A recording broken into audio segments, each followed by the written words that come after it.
ये कहानी है जंगल में रहने वाले एक ठग की दो बेटियों की, जो जंगल से गुजरने वाले मुसाफिरों को छल कपट से लूटकर उनका कत्ल कर देती।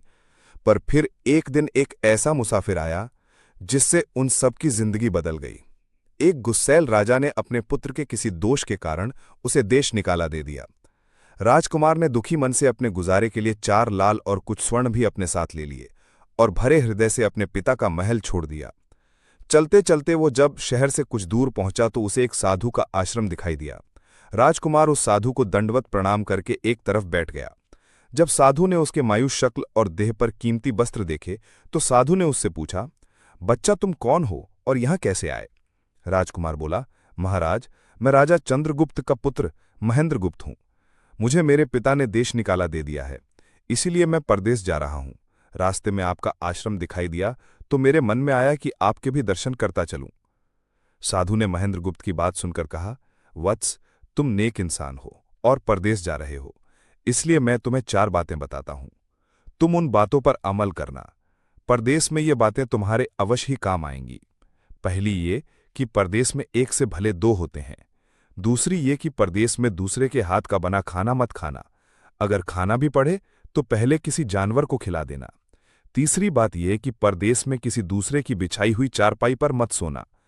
अगर सोना भी हो तो पहले बिस्तर को अच्छी तरह झाड़ लेना।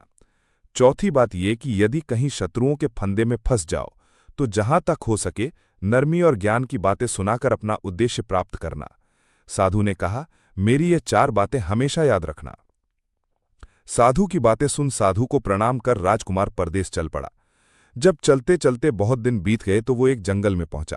वहां उसने देखा कि एक चील एक कछुए के बच्चे को लेकर उड़ी जा रही है। संयोगवश बच्चा उस चील के पंजे से निकलकर गिर गया। महेंद्रगुप्त ने कछुए के तड़पते हुए बच्चे को देखा तो उसे बड़ी दया आई। उसने मन में सोचा कि इस बच्चे को पालना चाहिए। इस बच्चे को पालने से 2 बातें होंगी। पहली तो ये कि इस बच्चे के प्राण बच जाएंगे और दूसरी ये कि साधु द्वारा कही गई पहली बात भी पूरी हो जाएगी कि सफर में एक से भले 2 होते हैं और इससे बातें करते हुए दिन भी आसानी से बीतेंगे। ये सब सोचकर महेंद्रगुप्त ने बच्चे को अपने साथ ले लिया। अब सफर में उसके साथ वो कछुए का बच्चा भी हो लिया। कुछ दिन के सफर के बाद राजकुमार को एक अच्छा सा स्थान दिखाई पड़ा। उस स्थान पर पहुंचकर उसने कुछ खाया पिया और फिर कछुए के बच्चे से बोला, तुम यहां बैठे रहना, मैं जरा थोड़ी देर सो लूं। ये कहकर महेंद्रगुप्त एक पेड़ के नीचे सो गया। उसी पेड़ के ऊपर एक सांप और एक कौवा रहते थे। उन दोनों का यह दस्तूर था कि जब कोई मुसाफिर उस पेड़ के नीचे ठहरता तो सांप उसे डस लेता और कौवा उसकी आंखें निकाल लेता। नाग ने जब सोते हुए मुसाफिर को देखा तो पेड़ के नीचे उतरा और राजकुमार को डस लिया। सांप के डसते ही तुरंत राजकुमार के प्राण पखेरु उड़ गए। कुछ देर में जब कछुए की नजर महेंद्रगुप्त पर पड़ी तो वो उसे मरा देखकर बहुत घबराया और महेंद्रगुप्त के ऊपर बैठकर रोने लगा। तभी कौवा भी पेड़ से नीचे उतरा और ज्यों ही उसने महेंद्रगुप्त की आंखें निकालनी चाही, त्यों ही कछुए ने झपटकर कौए की गर्दन को मुंह से पकड़ लिया। कौए ने बहुत जोर लगाया मगर कछुए ने उसे नहीं छोड़ा। तब कौए ने सांप को पुकारा। कौए की आवाज सुनकर सांप आ गया। उसने बड़े जोर से कछुए की पीठ पर डंक मारा, परंतु कछुए ने अपना मुंह भीतर कर लिया। सांप ने कई बार कछुए की पीठ पर डंक मारा, किंतु हर बार कछुआ अपना मुंह अंदर कर लेता। जब सांप का कछुए पर बस नहीं चला तो उसने कछुए से प्रार्थना की कि तुम मेरे मित्र को छोड़ दो। ये सुनकर कछुआ बोला, नहीं, तूने मेरे मित्र को डसा है, अब मैं भी तेरे मित्र की जान लूंगा। तो मेरे मित्र को छोड़ दे तो मैं तेरे मित्र को जीवित कर दूंगा। ये कहकर सांप ने काटी हुई जगह पर मुंह रखकर महेंद्रगुप्त के शरीर से विष खींच लिया और बोला, अब तो मेरे मित्र को छोड़ दे। कछुए ने जब राजकुमार को देखा कि उसे थोड़ा होश आ रहा है और उसका जहर उतर रहा है तो उसने कौए को छोड़ दिया। जब महेंद्रगुप्त को होश आया तब कछुए ने उसे सांप के डसने का सारा हाल सुनाया। कछुए की बात सुनकर तुरंत महेंद्रगुप्त के मन में साधु की बताई पहली बात खटकी। सोचा, साधु की एक बात तो काम आई कि एक से भले 2 होते हैं। मन ही मन उसने साधु को धन्यवाद दिया और आगे बढ़ चला। चलते चलते कुछ दिनों के बाद जब वे समुद्र के किनारे जा पहुंचे तब कछुए के बच्चे ने कहा, मित्र, मेरा देश आ गया है। यदि तुम कहो तो मैं अपने माता पिता से मिलाऊं। उनसे बिछड़े बहुत दिन हो गए हैं, वे बहुत दुखी होंगे। महेंद्रगुप्त ने उसे जाने की आज्ञा दे दी और स्वयं रात को वहीं समुद्र के किनारे उस जंगल में ठहर गया जिस जंगल में राजकुमार ठहरा हुआ था। उसी जंगल में वहां से कुछ दूर ही एक ठग का परिवार रहता था। ठग के 2 लड़कियां और 4 बेटे थे। उसकी बड़ी बेटी ज्योतिष विद्या जानती थी। जब भी कोई राहगीर, कोई यात्री उस जंगल से गुजरता और उसके पास कुछ कीमती होता तो ठग की बड़ी बेटी अपनी विद्या से जान लेती थी। आज फिर से उसे बहुत दिनों बाद बहुत से खजाने की महक आई। उसने अपने पिता से कहा, ऐसा प्रतीत होता है कि इस जंगल में एक पथिक आया हुआ है। उस पथिक के पास 4 लाल हैं। यदि तुम लोग उस पथिक को यहां ले आओ तो उससे लाल लेना मेरा काम है। यदि वे लाल हमको मिल जाएं तो हम जन्म भर के लिए निहाल हो जाएंगे, परंतु उस पथिक को मारना मत, उसे जीवित ही पकड़ लाओ। ठग अपने बेटों के साथ तुरंत उसकी तलाश में निकल पड़ा। वे थोड़ी ही दूर चले होंगे कि उन्होंने देखा एक आदमी एक पेड़ के नीचे सो रहा है। उसे देखकर उन्होंने सोचा कि यह वही पथिक हो सकता है जिसके पास लाल हैं। वे उसे पकड़कर ले गए और अपनी बड़ी बेटी के हवाले करके बोले, इससे लाल निकलवाना अब तेरा काम है। ठग की बड़ी बेटी ने पूरे आश्वासन के साथ कहा, तुम लोग चिंता मत करो, मैं इससे लाल निकलवा लूंगी। ठग की छोटी बेटी ने महेंद्रगुप्त को देखा तो वह दिलो जान से उस पर मोहित हो गई। पहली ही नजर में वह अपना दिल उस नौजवान राजकुमार को दे बैठी। भाइयों के डर से कुछ कह तो ना सकी, लेकिन मन ही मन उसको बचाने की युक्ति सोचने लगी। कुछ देर बाद ठग की बड़ी बेटी ने खाना बनाया और उसमें जहर मिला दिया। वहीं खाना उसने महेंद्रगुप्त को परोस दिया। जब थाली महेंद्रगुप्त के सामने आई तो उसने खाने के लिए निवाला तोड़ जैसे ही उसे खाने को हुआ, तभी उसे साधु की कही गई दूसरी बात याद आई। उसने थाली में से थोड़ा सा भोजन निकालकर कुत्ते के सामने डाल दिया। जैसे ही उस खाने को कुत्ते ने खाया, वो तुरंत मर गया। ये देखकर महेंद्रगुप्त ने भोजन नहीं किया। उसने अपने मन में सोचा कि साधु की दूसरी बात भी काम आई। अपनी इस चाल को असफल होते देखकर ठग की बड़ी बेटी को गुस्सा तो बहुत आया, पर वो अपने गुस्से को अंदर ही अंदर पी गई। उसने महेंद्रगुप्त के सोने के लिए पलंग तैयार करवाया और उससे कहा, जाओ पथिक, ऊपर के कमरे में तुम्हारे लिए पलंग तैयार करवा दिया है, अब तुम आराम करो। कई दिनों के सफर की यात्रा के कारण थका हुआ राजकुमार जब ऊपर आया तो उसे बढ़िया धुली हुई चादर पलंग पर बिछी हुई दिखाई दी। सोचा जो हुआ सो हुआ, कई दिनों के बाद चैन की नींद तो सोने को मिलेगी। वो जैसे ही पलंग पर बैठने को हुआ तो उसे साधु की तीसरी बात याद आई कि परदेश में हमेशा बिस्तर को झाड़ कर सोना। जैसे ही उसने बिस्तर को झाड़ा तो उसके होश उड़ गए। वो बिस्तर एक कच्चे सूत से तैयार किया गया था जिसके नीचे आग का कुआं था। महेंद्रगुप्त ने देखा कुएं के अंदर बड़े बड़े आग के अंगार धधक रहे हैं। सोचा साधु की तीसरी बात भी काम आई। उसने एक बार फिर मन ही मन साधु का धन्यवाद किया और पास पड़ी एक टूटी हुई चारपाई पर लेट गया। थोड़ी देर पहले जो राजकुमार चैन की नींद लेने की सोच रहा था, अब नींद उसकी आंखों से कोसों दूर थी। अब तो उसे अपनी जान के लाले पड़े थे। सोचने लगा, आज की रात बचना बहुत कठिन है। तभी ठग की छोटी बेटी मौका पाकर आई और कहने लगी, हे प्रिय, मैं तुम पर दिलो जान से न्यौछावर हूं, परंतु आज की रात मेरे वश में कुछ नहीं है। आज की रात मेरी बड़ी बहन की बारी है। जिस तरह भी हो सके बस आज की रात मेरी बहन से अपने प्राण बचा लो। कल मेरी बारी है, हे स्वामी, मैं तुम्हारी दासी हूं, मैं तुम्हें साफ बचा लूंगी। इतना कहकर ठग की छोटी बेटी चली गई। जब सब लोग खाना खा चुके तो ठग की बड़ी बेटी ऊपर बने कमरे में चली गई। सोचा अब तक तो पथिक जलकर राख बन चुका होगा, पर जैसे ही वो कमरे के अंदर आई और देखा कि पथिक तो बिल्कुल सही सलामत टूटी हुई चारपाई पर लेटा हुआ है, तो उसके क्रोध की कोई सीमा ना रही। तुरंत उसने कटार निकाली और क्रोध से बोली, है पथिक, या तो अपने चारों लाल मुझे अभी के अभी दे दे, वरना मैं तुझको मार डालूंगी। उसी समय महेंद्रगुप्त को साधु की चौथी बात याद आई कि कहीं शत्रुओं के फंदे में फंस जाऊं तो जहां तक हो सके नरमी और ज्ञान की बातें सुनाकर अपना उद्देश्य प्राप्त करना। उसने सोचा कि आज रात बचना मुश्किल है, पर साधु की चौथी बात भी आजमानी चाहिए। महेंद्रगुप्त ने ये सब सोचकर लड़की से कहा, मेरे पास लाल नहीं है, यदि तू मुझको मारेगी तो वैसे ही पछताएगी जैसे बंजारा अपने कुत्ते को मारकर पछताया था। लड़की गुस्से में बोली, कौन बंजारा और कौन सा कुत्ता, क्या बक रहे हो तुम? तब राजकुमार बोला, तुम नहीं जानती तो सुनो। लड़की, एक बंजारा था जिसने कुत्ता पाल रखा था। वो कुत्ता बहुत समझदार था, जिसे बंजारा अपनी औलाद से भी ज्यादा प्यार करता था। एक समय ऐसा आया कि एक कातक नाम की भयंकर बीमारी के चलते बंजारे का सारा परिवार उस बीमारी की भेंट चढ़ गया और बंजारे की करोड़ों की संपत्ति भी बिक गई। दुखी बंजारा अपने कुत्ते को लेकर आगरा में एक साहूकार के पास जाता है और साहूकार को 10,000 के बदले अपना कुत्ता गिरवी रखने को बोलता है। उस समय 10,000 एक बहुत बड़ी रकम होती थी।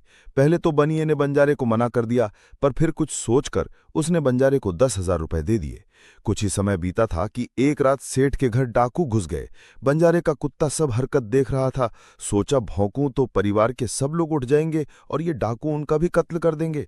वो चुपचाप बस उनको देखता रहा। जब डाकू सेठ के घर चोरी किए हुए धन को लेकर चल पड़े तो कुत्ता चुपचाप उनके पीछे पीछे हो लिया।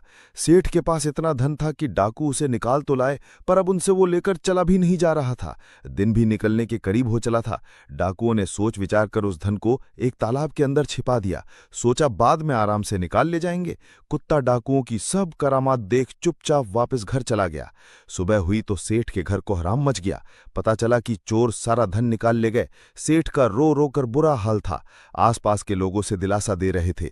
सेठ ने रोते रोते कहा, मैंने सुना था बंजारे का कुत्ता बहुत समझदार है, पर यह नमक हराम तो एक बार भौंका तक नहीं। तभी बंजारे का कुत्ता उस सेठ की धोती पकड़कर खींचने लगा।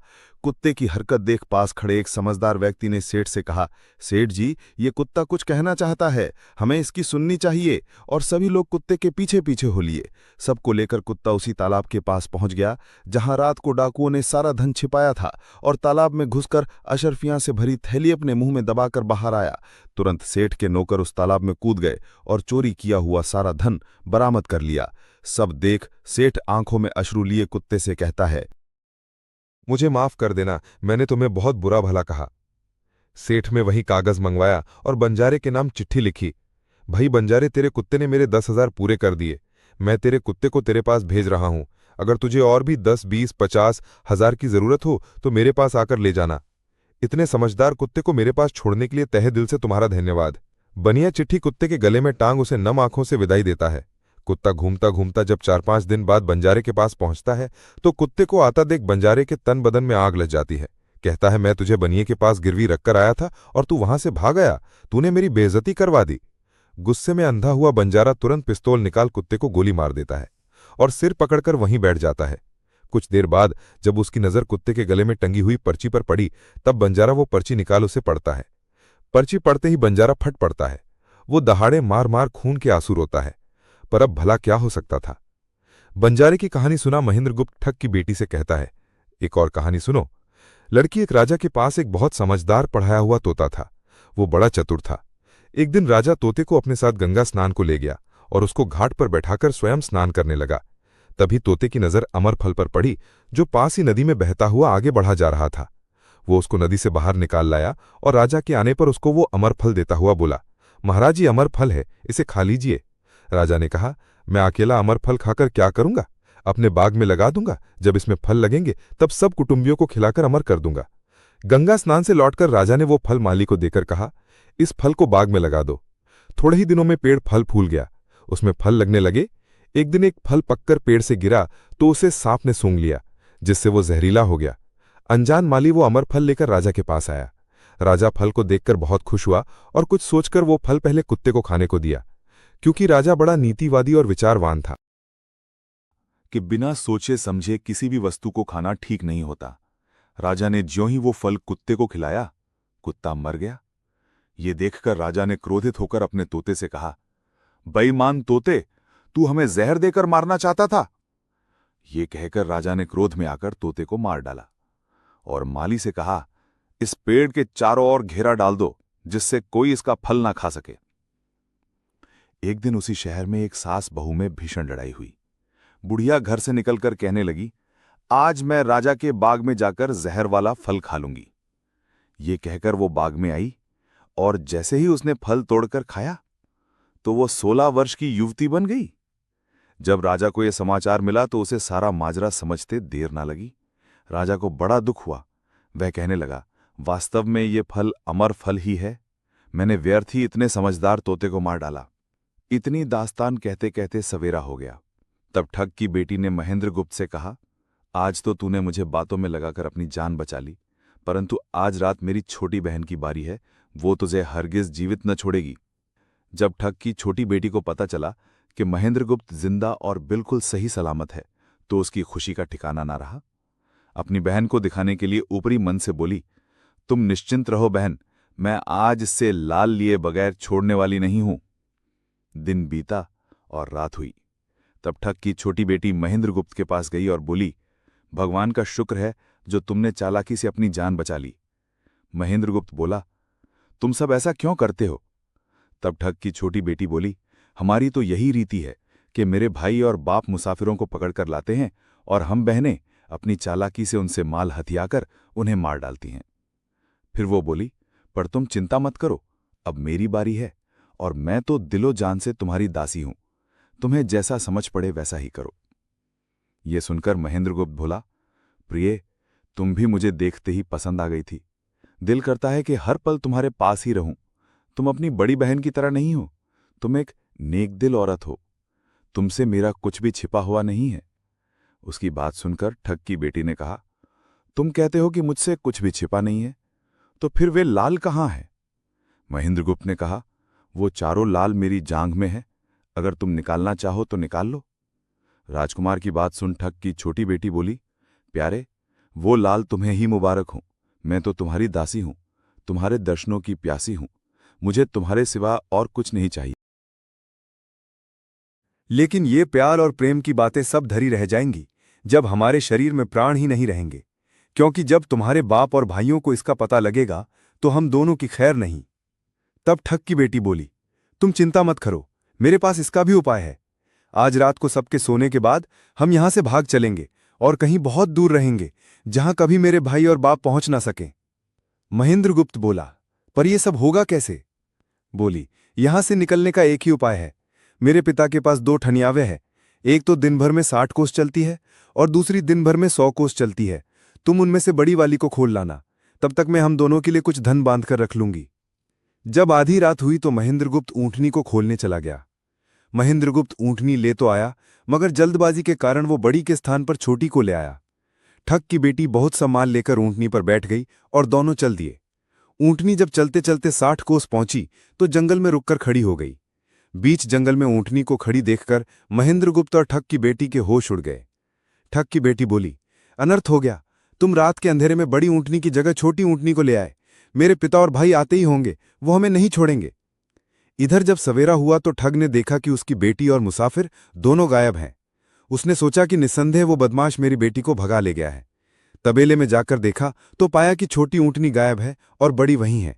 सोचा ज्यादा दूर नहीं गए होंगे और ऊंटनी पर सवार होकर उसने उसे तेजी से दौड़ा दिया। थोड़ी ही देर में जंगल में उस स्थान पर जा पहुंचा जहां महेंद्रगुप्त और उसकी बेटी ठहरे थे। महेंद्रगुप्त ने जब उसको आते देखा तो बहुत घबराया और कहने लगा, देखो तुम्हारा पिता आ रहा है, अब उससे प्राण कैसे बचेंगे?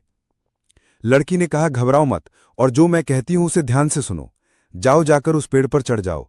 जब मेरा बाप तुम्हें पकड़ने के लिए आएगा और पेड़ पर चढ़ेगा, मैं चुपके से बड़े वाली ऊंटनी पर चढ़कर उसको तुम्हारी डाल के नीचे खड़ा कर दूंगी। तुम कूदकर उस पर बैठ जाना। इस प्रकार हम दोनों बचकर साफ निकल जाएंगे। ये सुनकर महेंद्रगुप्त तुरंत पेड़ पर चढ़ गया। तब तक ठग भी वहां आ पहुंचा। पिता को देख उसकी बेटी ने फंड करते हुए कहा, पिताजी, ये दुष्ट मुझे धोखे से यहां भगा लाया, आप इसे छोड़ना नहीं। ये सुन गुस्से से तिलमिलाया ठग महेंद्रगुप्त को पेड़ पर चढ़ा देखकर ऊंटनी से उतरा और उसे पकड़ने के लिए पेड़ पर चढ़ने लगा। बाप के ऊंटनी से उतरते ही मौका देख ठग की बेटी ऊंटनी पर चढ़कर उसे महेंद्रगुप्त की डाल के नीचे पेड़ के पास ले आई। महेंद्रगुप्त तुरंत कूदकर उस पर बैठ गया। महेंद्रगुप्त के बैठते ही ठग की बेटी ने ऊंटनी को दौड़ा दिया। ठग हाथ देखता रह गया। ठग की बेटी और महेंद्रगुप्त कई दिनों का रास्ता तय कर एक शहर में पहुंचे और दोनों वहीं बस गए। वहां महेंद्रगुप्त ठग की बेटी के साथ आराम से दिन गुजारता रहा और जब उसके देश निकाले की अवधि पूरी हो गई तब वो उसको लेकर अपने राज्य चला गया और उसके साथ शादी कर हंसता खेलता जीवन व्यतीत किया। निष्कर्ष, महेंद्रगुप्त और ठग की बेटी की ये कथा हमें ये सिखाती है कि प्रेम और विश्वास का बंधन सबसे मजबूत होता है। जब बुद्धिमत्ता, धैर्य और निस्वार्थ प्रेम मिलते हैं तो असंभव को भी संभव बनाया जा सकता है। जीवन में चाहे कितनी भी कठिन परिस्थितियां क्यों ना आए, सही निर्णय, संयम और परस्पर विश्वास हमें हर संकट से बाहर निकाल सकते हैं।